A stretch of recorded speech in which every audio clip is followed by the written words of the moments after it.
Hi everybody, it's Get Real in the Kitchen with Deanna, and when I walk into a grocery store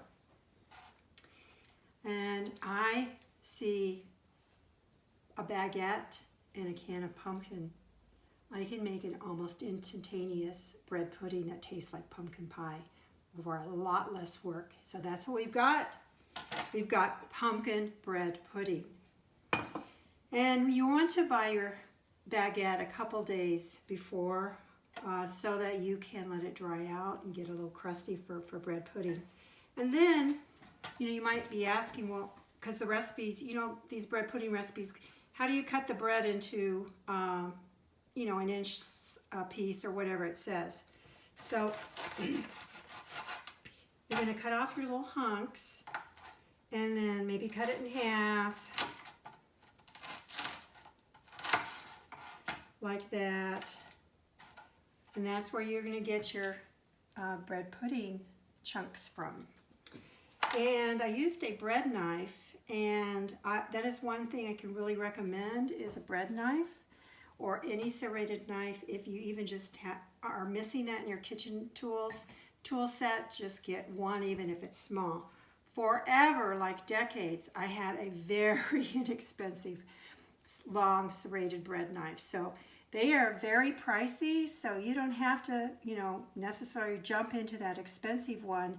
It's the low-end ones will still get the job done, and they don't have to be sharp, and they'll stay good for years. So when you buy the pumpkin, make sure it's the whole pumpkin in the can, and because some of those cans they have also are like prepared pumpkin pie mix. You want a regular whole pumpkin.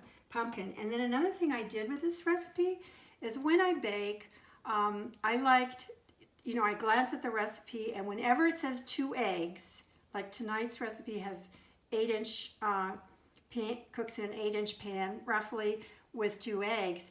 Whenever I see that, I like to say I can cut that in half so easily and not have such a large amount of a finished recipe, especially when it's dessert.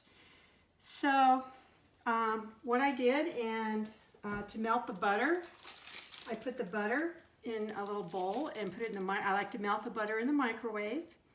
And so I put the butter in here, and then I like to put the wax paper on top so it won't splatter all over, and then bring it, melt it at low, like less power. So like try like a minute at 50 power, and a lot of times we don't think about that the microwave does have that lower power available, which is perfect for certain types of reheating, but also for melting things and melting butter.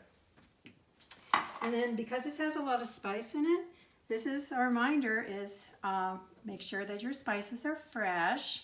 And I put the date on here so that I know after about a year I'm going to get fresh spice. You don't want your spices to get years old.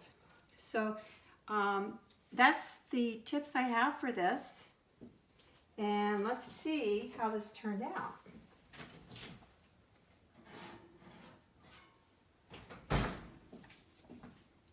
And there you have it. So let's try a little bit.